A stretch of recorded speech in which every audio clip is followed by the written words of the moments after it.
easily. All right. So I want to talk about Derrick Rose, and he's retired now. And Derrick Rose had a good career, right? And everyone's favorite thing is, oh, if Derrick Rose didn't tear his ACL, how many championships would he have won with the Chicago Bulls?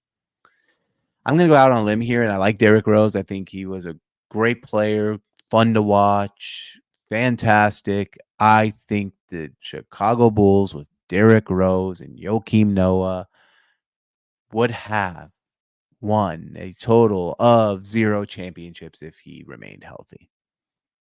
There's a reason LeBron James was in the Eastern Conference and going to 9 straight NBA finals.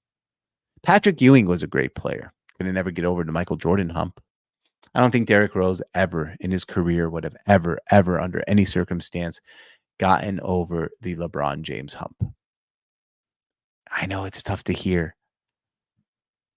Derrick Rose is still really good, and I think, he was a great player, fun to watch, but let's not get it twisted. I know he's one of the people. What if Derrick Rose didn't tear his ACL? LeBron would have had to go to a couple extra game sevens. I mean, no, LeBron James had the East on lockdown with or without Derrick Rose. But it made me wonder, who are some of the biggest what ifs in sports to go along with Derrick Rose? And I compiled a little bit of a list here for you guys. And we're going to start off with Penny Hardaway. Penny Hardaway, to me, is Derrick Rose 2.0. Injuries slowed him down. Fantastic player. Kind of same connection, right? Memphis head basketball coaches now Penny Hardaway, and Derrick Rose went to Memphis.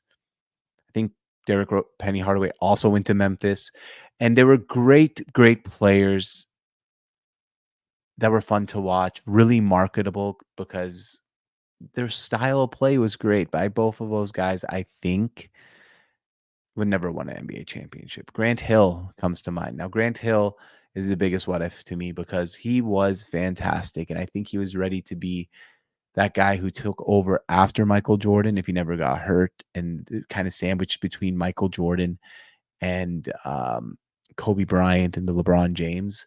I think Grant Hill could have been a all-time great player, but his injuries definitely held him back. So those are my two basketball what ifs. I have 3 other what ifs.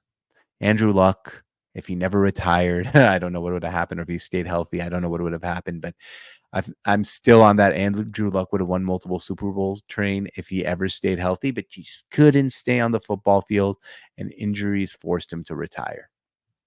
Mike Vick. If Mike Vick never went to jail for dogfighting, how good would his career have been? I feel like he was just entering his prime, and we saw how good he was before the dogfighting incident. We saw how good he was after the dogfighting incident. I don't know what he would have been in the middle, but it is a big what if. And I also think, what if Mike Vick played today? He'd probably be Lamar Jackson better. So that's one of the biggest what ifs for me is, what if Mike Vick never got arrested? And then Bo Jackson. Dual sports star, amazing player, a huge what if there. If Bo Jackson never got hurt, how big would his legacy really have been? And it's hard to tell. It's hard to say. But to me, that's one of the biggest what ifs. Congratulations to Derrick Rose on retirement. Great career. Happy for him. And yes, he would have had a much better career if he never got hurt.